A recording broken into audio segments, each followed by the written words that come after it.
नमस्कार। सनराइज शिक्षण संस्थान की ओर से मैं जितेंद्र कुमार मेहता, जीव विज्ञान प्राध्यापक, आज से मैं कक्षा 11 के जीव विज्ञान विषय के बारे में आपसे चर्चा करूंगा। मुझे पूरी उम्मीद है कि मेरे द्वारा बताए गए इस कार्य को आप सभी विद्यार्थी सहज रूप में समझेंगे और समझने के बाद आप अपनी नोटबुक में नोट्स के रूप में आप इसे नोट भी करें और आवश्यकता अनुसार मैं अपने द्वारा जो नोट्स बना रखे हैं उन्हें आपको उपलब्ध करवाऊंगा। सर्वप्रथम आप अपने इस क्लास के पहले चैप्टर को लेकर मैं आज आपके समक्ष अपनी बात को रख रहा हूँ। प्यारे विद्यार्थियों, ध्यान दें, कक्षा 11 जीव विज्ञान का पहला जो अध्याय है जिसका नाम है जीव जगत। यहाँ पर आप देखें, पहला चैप्टर ही आपके जीव जगत है। छोटी क्लासों में आपने विज्ञान विषय पढ़ा है। अब यहाँ पर सर्वप्रथम बोर्ड पर आप देखें जीव विज्ञान, यानी कि जीव विज्ञान की परिभाषा क्या होगी। हमने बायोलॉजी सब्जेक्ट लिया है तो सर्वप्रथम हमें ये समझना होता है कि जो बायो सब्जेक्ट आपने ले रखा है तो उसी को हम जीव विज्ञान कहते हैं। तो जीव विज्ञान होती क्या है, जीव विज्ञान क्या है? तो प्यारे विद्यार्थियों, यहाँ पर आप बड़े ध्यानपूर्वक समझें। विज्ञान की वह शाखा जिसके अंतर्गत जीवों का अध्ययन किया जाता है, जीव विज्ञान कहते हैं। यानी कि विज्ञान की वह शाखा है जिसमें सभी जीवों का अध्ययन किया जाता हो, उसे हम जीव विज्ञान कहते हैं। कभी कभी ये पूछा जाता है कि जीव विज्ञान के जनक कौन है, तो यहाँ पर आप देखें जीव विज्ञान के जनक हैं अरस्तु। यहाँ पर पूरी बात क्लियर है, छोटी सी परिभाषा है और हमें बायोलॉजी के स्टूडेंट हैं, जीव विज्ञान के विद्यार्थी हैं, तो निश्चित तौर पर इसकी डेफिनेशन और इसके जनक के बारे में हमें जानकारी होनी चाहिए। आपकी इस बुक में जो भी आपके टॉपिक दे रखे हैं, जो भी विषय अनुसार दे रखा है, उसी के अकॉर्डिंग मैं आपको स्टेप बाय स्टेप आगे बता रहा हूँ। आज सहज रूप में समझेंगे, निश्चित तौर पर आगे इसी रूप में आपको मैं और अच्छे से समझाने का पूरा प्रयास करूंगा। अब आता है दूसरा बिंदु इसी सब्जेक्ट में कि जीव विज्ञान की प्रमुख शाखाएं कौन कौन सी हैं। तो मैं आपको बता देना चाहता हूँ, आपके इस विषय में, इस अध्याय में प्रमुखतः दो शाखाओं को दे रखा है, जिसमें पहला है जंतु विज्ञान और दूसरा है वनस्पति विज्ञान। यहाँ पर आप देखेंगे जंतु विज्ञान जिसे जूलॉजी कहते हैं और वनस्पति विज्ञान जिसे बॉटनी कहते हैं। अब यहाँ पर मैंने आपको बता देना चाहूंगा, जंतु विज्ञान जिसके जनक कौन हैं वो है अरस्तु, और वनस्पति विज्ञान जिनके जनक कौन हैं थियोफ्रास्टस। यहाँ पर ध्यान देंगे क्योंकि एक नंबर के कभी प्रश्न पूछे जाएं तो इसका ऐसे प्रश्न आ सकते हैं। अब आप कहेंगे कि जंतु विज्ञान में किसका अध्ययन किया जाता है और वनस्पति विज्ञान में किसका अध्ययन किया जाता है। तो यहाँ पर ध्यान देंगे, परिभाषा में मैंने पुस्तक में जीव जंतु और परिभाषा के रूप में पेड़ पौधे। अब यहाँ पर ध्यान देंगे आप लोग जंतु विज्ञान, तो इसी लाइन को मैं यहाँ से वापस उठाऊंगा। विज्ञान की वह शाखा जिसके अंतर्गत सभी जीव जंतुओं का अध्ययन किया जाता है, यानी कि सभी प्राणियों का अध्ययन किया जाता है, जंतु विज्ञान कहते हैं।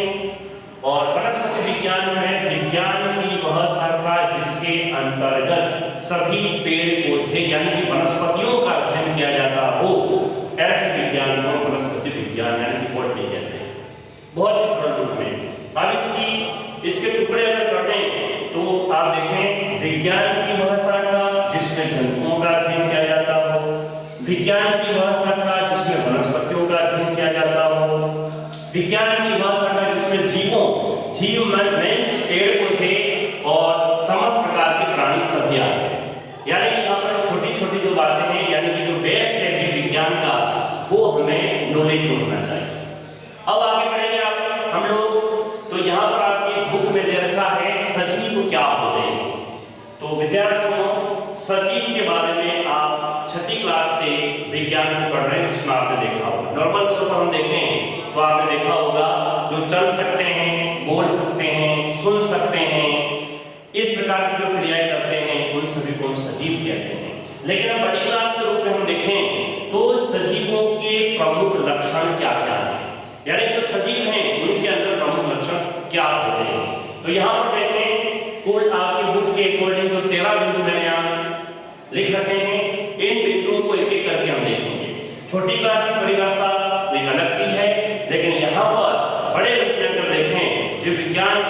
विषय के अंदर अगर देखें तो हमारे पास क्या क्या बिंदु होते हैं।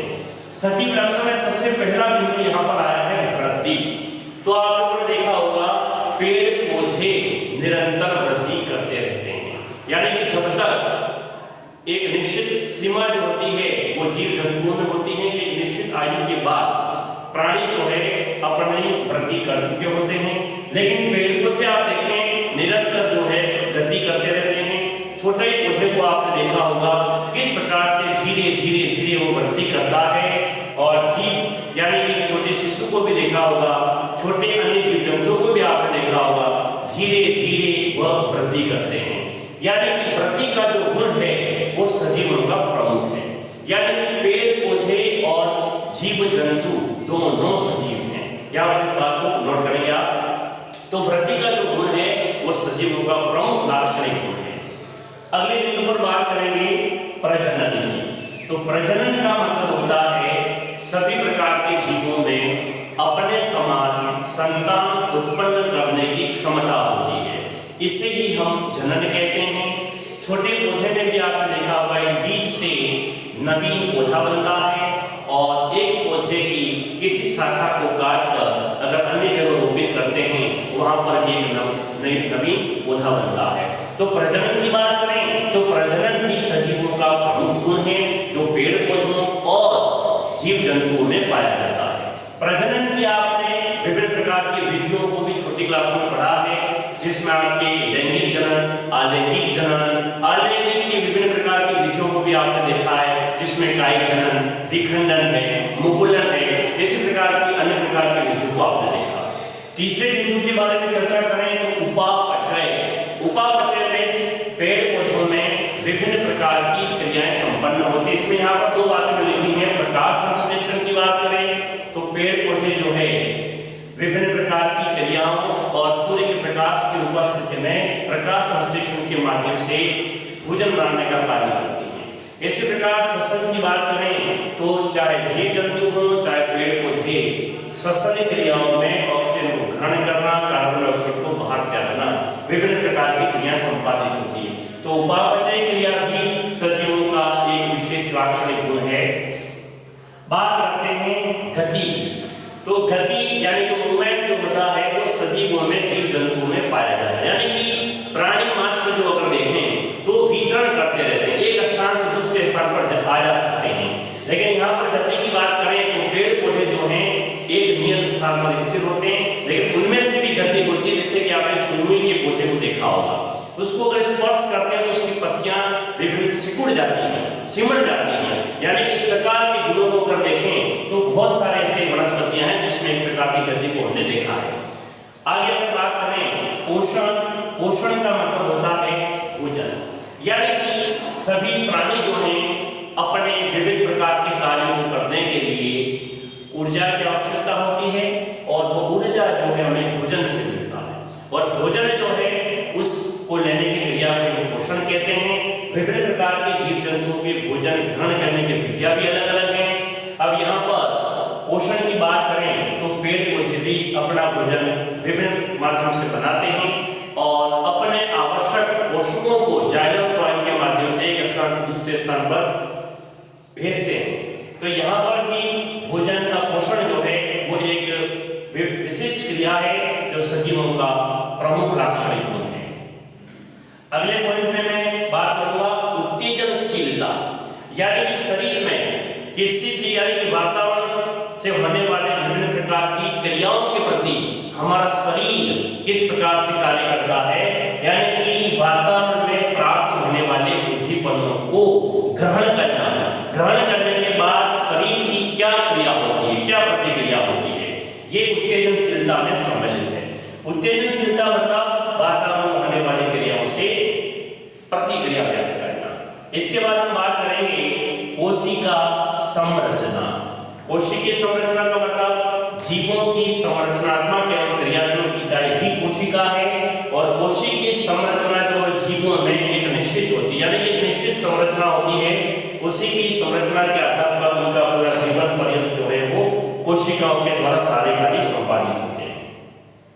आकार व आकृति आप जानते ही हैं, विभिन्न प्रकार के जीवों की निश्चित और आकृति और आकार होता है जो जीवन पर्यंत उनका बना रहता है। तो निश्चित आकृति, चाहे वो पेड़ पौधे हैं, चाहे विभिन्न प्रकार के प्राणी हैं, सभी में एक निश्चित आकार और आकृति होती है।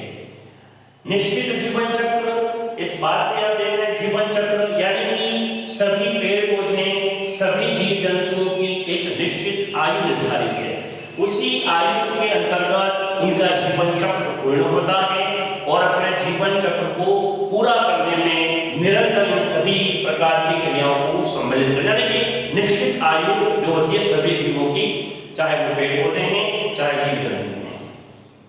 अगला आता है समस्थापन। सम का मतलब समान, स्थापन यानी कि विभिन्न प्रकार के उत्तेजन मतलब जो उद्दीपन है उनके प्रति सभी प्रकार के जीव जंतु अपने आप को समायोजित कर लेते हैं, यानी समस्थापित हो जाते हैं, अपने आप को ढाल लेते हैं। ये सारी चीजें इसमें आती है। इसमें बहुत सारे उदाहरण भी दे रहे हैं, जिसे बुक के अंदर आप पढ़ेंगे तो निश्चित तौर पर आपको समझ में आ जाएगा। अगला पॉइंट है विभिन्नता। आपने देखा होगा इस पूरे वातावरण में विभिन्न प्रकार के पेड़ पौधों में भी विभिन्नताएं पाई जाती हैं। पृथ्वी पर पाए जाने वाले विभिन्न प्रकार के जीवों में भी विभिन्नताएं होती हैं। तो ये विभिन्नताओं का लक्षण, सजीवों का प्रमुख लक्षण, जिसमें विभिन्न प्रकार के गुणों का समावेश, विभिन्न प्रकार के गुणों का समावेश देखेंगे। उसी के आधार पर यहाँ पर पूरे वातावरण में विभिन्नताएं पाई जाती हैं और विभिन्नताएं होना बहुत ही आवश्यक है। ये अगले चैप्टर में निरंतर आपको देखने को मिलेगा। इसके बाद अनुकूलन की बात करें, अगला जो पॉइंट है अनुकूलन। ये सजीवों का एक विशिष्ट लक्षण अगर कहें तो अनुकूलन क्या होता है। कोई भी प्राणी या वनस्पति जैसे जैसे वातावरण में रहते हैं वे उसके अनुसार ढल जाते हैं, यानी कि उनके अनुसार ही बन जाते हैं, उसे ही अनुकूलन कहते हैं। यानी कि अपने अंदर ऐसा परिवर्तन लाते हैं जो उस वातावरण के अनुसार ढल जाते हैं, अनुकूलन कहलाते हैं। जैसे ऊंट की बात करें, रेगिस्तान का जहाज कहते हैं। अब रेगिस्तान में ऊंट तेजी से दौड़ सकता है, यानी कि उसके अंदर ऐसा अनुकूलन है। मछली जो पानी में रहती है, पानी में रह सकती है, तो उसके अंदर ऐसे अनुकूलन पाए जाते हैं। ये कुछ ऐसी बातें हैं जो आप किताब के अंदर, बुक के अंदर और देखें तो निश्चित तौर पर आपको मिलेगी। लास्ट पॉइंट यहाँ पर आया है मृत्यु। जो जिसने जन्म लिया है उसकी मृत्यु निश्चित है। तो यहाँ पर मृत्यु की अगर बात करें तो पेड़ पौधों का नष्ट होना, जीव जंतुओं का नष्ट होना, तो मृत्यु एक निश्चित जीवन काल के बाद संपन्न होती है। तो यहाँ पर इस पाठ का कुछ भाग मैंने आज आपको यहाँ पॉइंटों के माध्यम से समझाया है और साथ में आपको नोट्स भी उपलब्ध मैं करवाऊंगा। तो मैं आपसे उम्मीद करता हूँ कि आज अपने जीव विज्ञान का ये पहला जो टॉपिक था, इसके लिए आप एक नोटबुक जो है बना दें और नोटबुक बनाने के बाद उसमें अपने सारे पॉइंट टू पॉइंट नोट्स को नोट करें और निरंतर उसको याद भी करते रहें। पार्ट 1 का स्टार्टिंग का ये भाग था।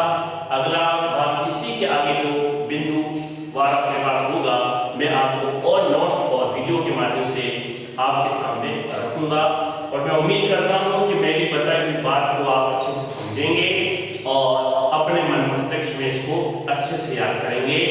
जय भारत, जय हिंद।